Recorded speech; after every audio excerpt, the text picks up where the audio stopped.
What's up everyone, this is Omikron. I'm here with tow truck Rocky. Rocky has led a very interesting life. He started as a boxer, he was in the New Zealand Army, he was a miner for 30 years and now runs a successful tow truck business. And I'm hoping to pass that old school knowledge to you guys. So strap in and watch to the end. I've got a few questions for you. We'll start with the early life. Yep, far away. So where did you grow up? A little town called Turangi. It's New Zealand. It's at the bottom of the lake, so it's in the middle of the North Island, bottom of the lake. Beautiful spot. Beautiful spot. It's a tourist destination. We have the mountain rivers, all the native forests. So you have a big variety of things to do: skiing, hunting, all your water sports. What made you join the army, New Zealand Army?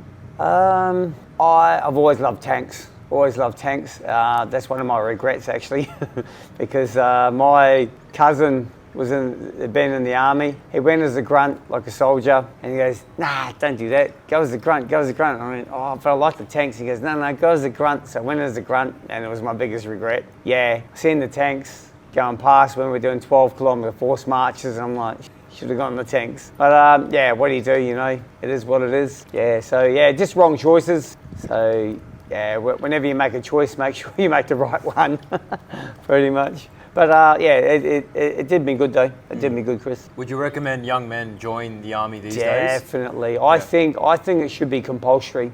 I think everyone should go in for even a year, something like that.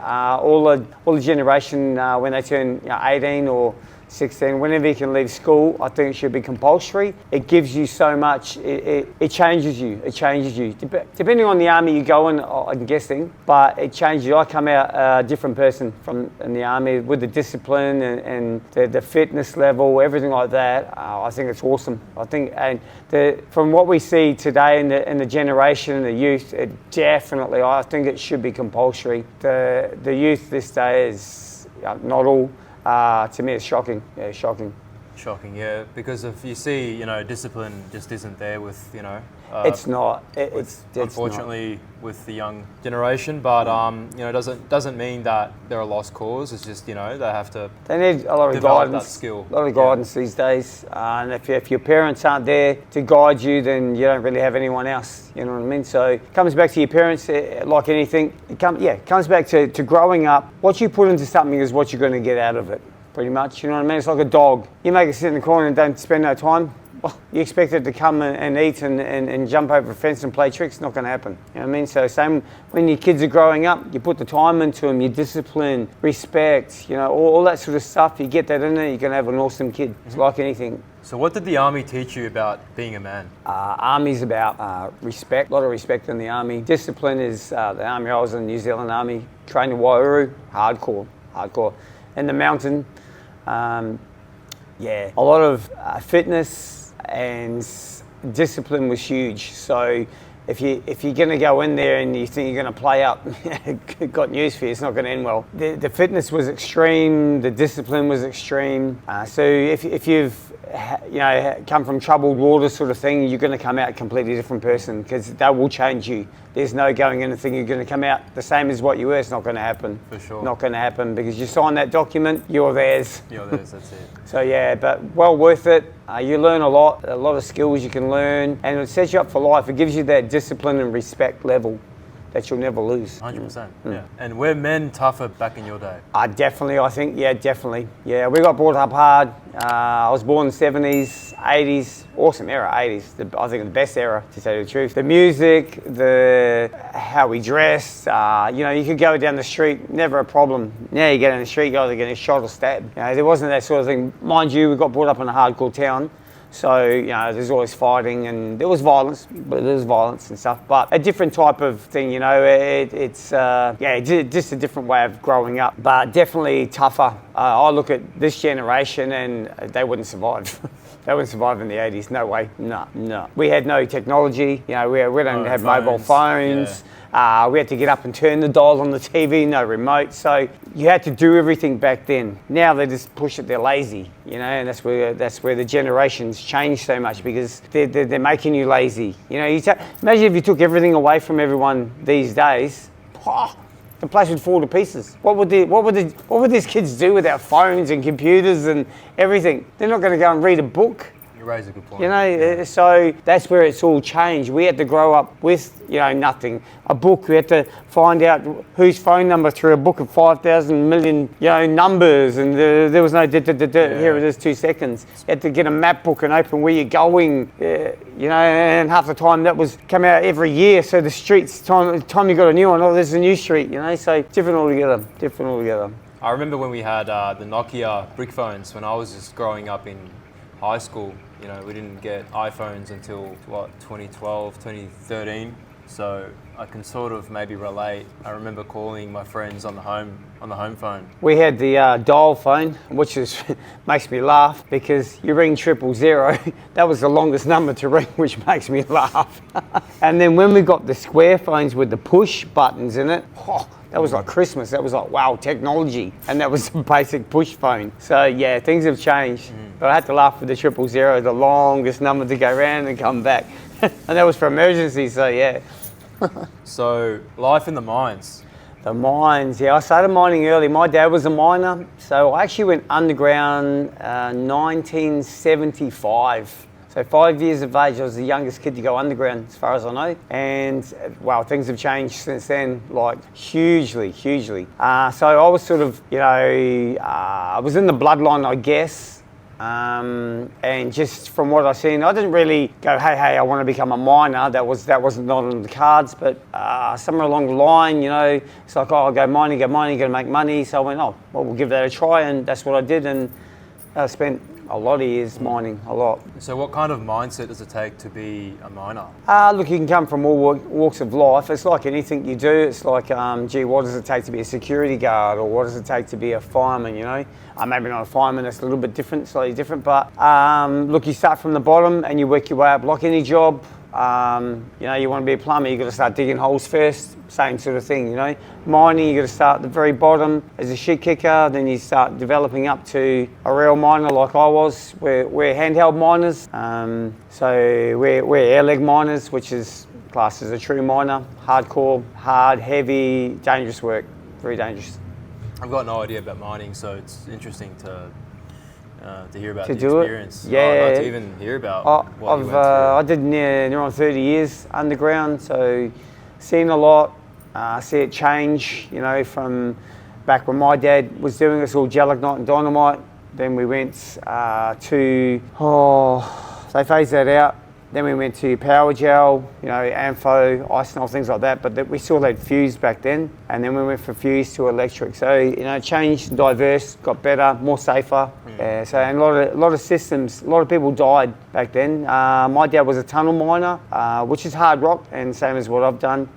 You lose a man a mile tunneling. That's what you lose. It's pretty much guaranteed a man a mile. Not guaranteed, but it's pretty much a man a mile. That's what you're losing. Yeah. So the risks, there's serious risks. The risk factors back then were huge. I've seen a lot of my dad's friends, you know, blowing up, fall out of cages to their deaths. I haven't seen it. You know, he'd come home and have tears in his eyes because they've, you know, been a fatality. I've been through a few fatalities myself underground. Not nice. You know, losing a team member. It's not nice. Nice at all. And so, what did those years teach you about discipline and hard work? Like anything, unless you put the hard yards in, you're not going to get anywhere. You got to work towards something.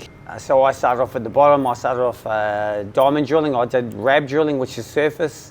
That was dusty, dirty. Then I went underground, started diamond drilling. And what made me push to be on an air leg miner is we were taking samples out, and I seen this air leg miner drilling a face out, and he just drilled the hole, and that was it. I went, oh, I'd love to do that instead of taking samples out and putting them in things. I just want to drill a hole and be done with it. So I pushed and pushed, and I was always fit and always training because I was a boxer. So for me, hard work was already in my system to do it. I always wanted to keep fit and work hard. My dad was a hard worker. I'm a hard worker, and my son's a hard worker.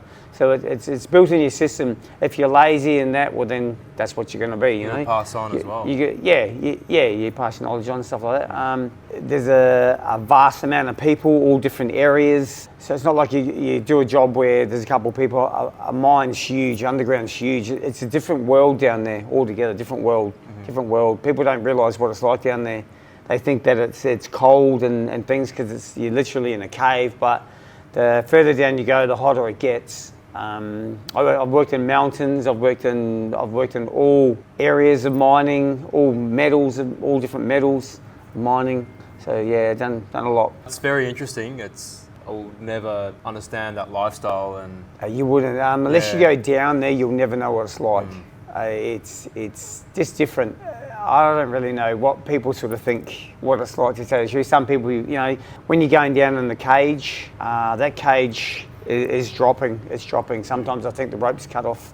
You're dropping. You're going like for dead, it. or what do you mean? Like people dying? Like no. When you go down, because it's you can see the rock and everything.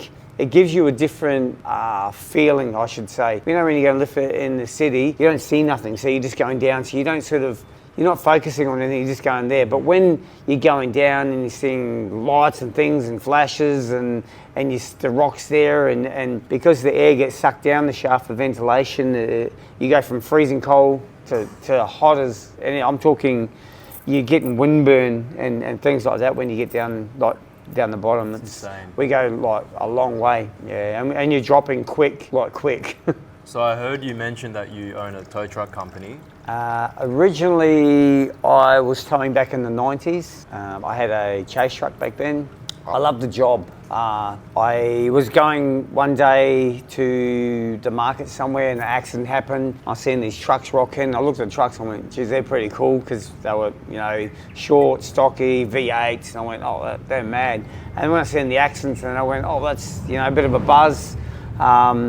Sort of exciting, I suppose, a bit of blood and guts, not blood and guts, but, it was like hectic sort of thing. I'm like, oh, wow, that's pretty exciting. So I went, okay. And then eventually got into it, and I loved it. It was an awesome job. Every time you went to an accident was different. Everything was different about it. Nothing was ever the same. All different situations. And it's enjoyable to help people as well. You're going there. It's not just about picking the car up. It's about saving lives. It's pretty full on. So I've always done extreme things, jobs, this, that, been, different circumstances, places. So for me, it sort of just blended in for me, it was like, oh, I can deal with this and I can do it because it's what I like to do, that part of your... Yeah, like your character, like your board. Yeah.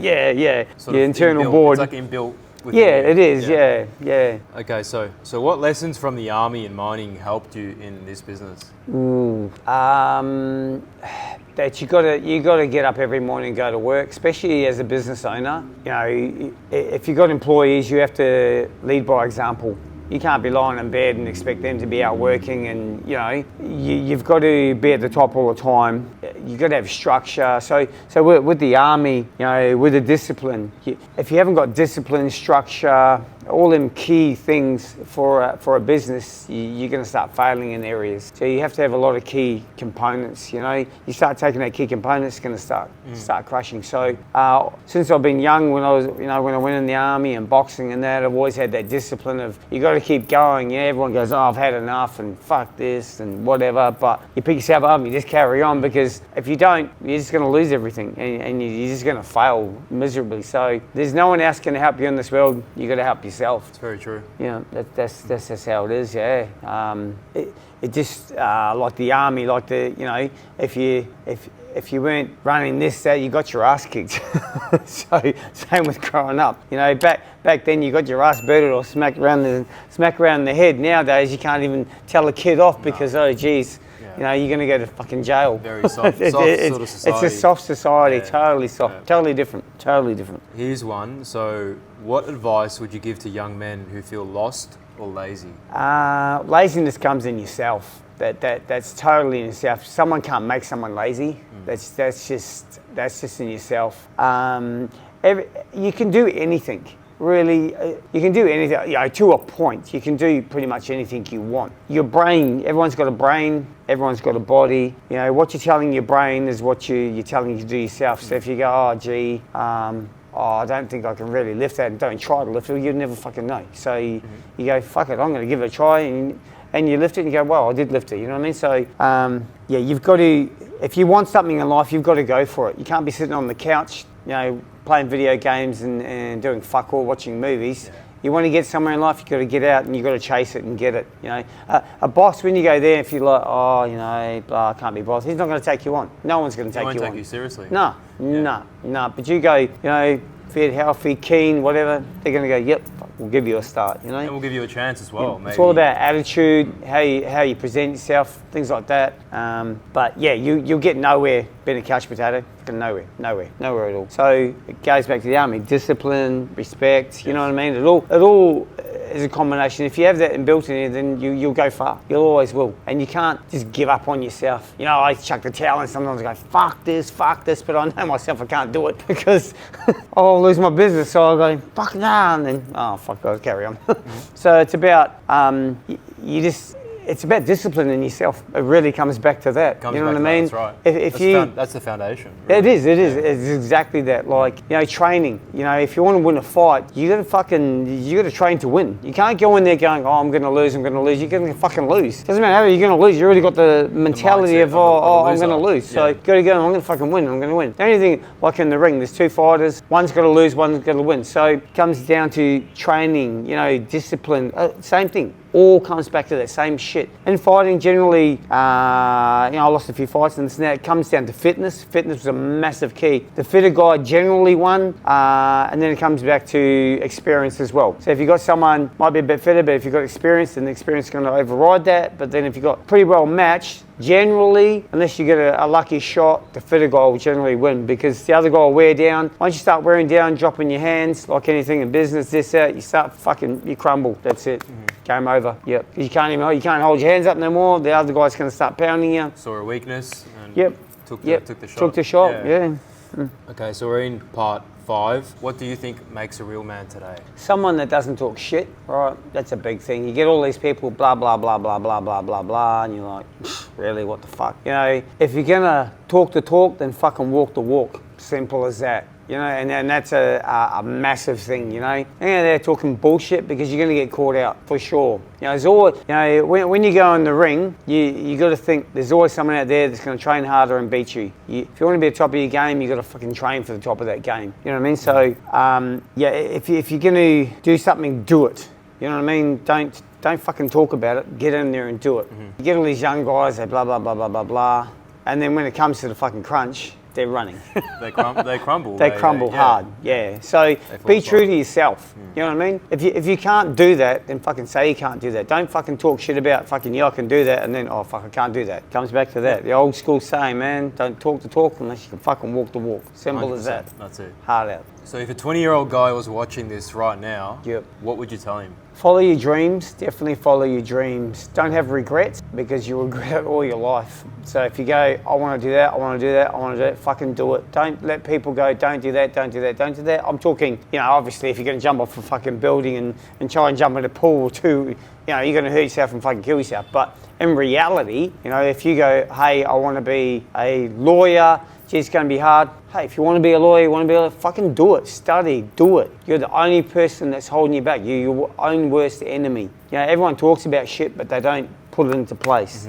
So follow your dreams, do what you say you're going to do. You're going to talk the talk, then walk the walk. Honesty, integrity, reliability. You can have half this shit. If you're not reliable to get out of work and go to fucking work, well, then you're already failed, So there's key factors that you should have inbuilt in you. If you haven't got all the key factors, then you're already failing somewhere. So just be true to yourself and do what you say you're going to do and go hard and do it well. Don't skip corners and go, fuck, I can do it like this and fuck shit, When you start cutting corners, things go wrong. So do it the right way, do it once. That's it. No point going back 10 times and doing shit. Do it once. That's it. Job's done. Because I remember when we were having a conversation, you mentioned about people cutting corners or when they make a mistake, they don't tell the boss or someone.